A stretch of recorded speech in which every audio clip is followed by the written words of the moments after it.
எல்லாருக்கும் காலை வணக்கம். நான் உங்களுக்கு குட்டி ஃபார்மர். இன்றைக்கி என்ன தகவல் பார்க்கலான்னா, நம்ம மல்பெரி லீஃப் கட் பண்ணுறோம்.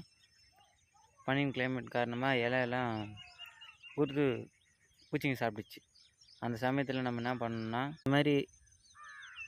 இந்த மாதிரி இருக்கிற இலைங்கெல்லாம் சும்மா லைட்டாக மார்னிங்கில் தட்டிட்டு பூச்சிங்களுக்கு உணவாக கொடுக்கணும். இல்லைன்னா இதில் இருக்கிற தொற்று வியாதிங்க வந்து பூச்சிங்களுக்கு வந்து பாதிப்பு ஏற்படுத்தும். இதிலெல்லாம் நிறைய புழுங்க இருக்குது. எல்லாமே என்ன தான் மருந்து வச்சாலும் ஒன்றும் படம் ஓட மாட்டேங்குது. அதனால் விவசாயிங்க வந்து மொன இலைங்களை கட் பண்ணிட்டே வைங்க.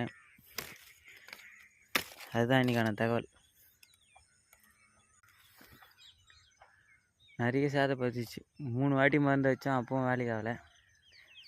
ஃபஸ்ட்டு டைமு வேப்பெண்ணெய் கரைசல், 2வது டைம் கெமிக்கல் தான் அப்ளை பண்ணோம். தொடர்ச்சியாக கொடுத்ததுனால என்ன ஆச்சுன்னா, இந்த இலைங்க வந்து அப்படியே பழுத்து போகுது. அந்த அளவு கெமிக்கலை வந்து தாங்கக்கூடிய சக்தி வந்து பத்தலை.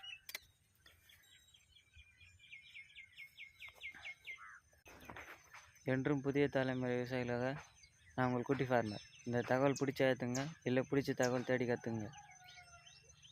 நம்ம பட்டு விவசாயத்தில் எதனா ஒரு சின்ன சின்ன தகவல் கிடைச்சா அதை தெரியாத விவசாயிங்களுக்கு கட்டாயம் சொல்லித்தாங்க. ப்ளஸ் தெரிஞ்ச தகவலை ஷேர் பண்ணி விடுங்க.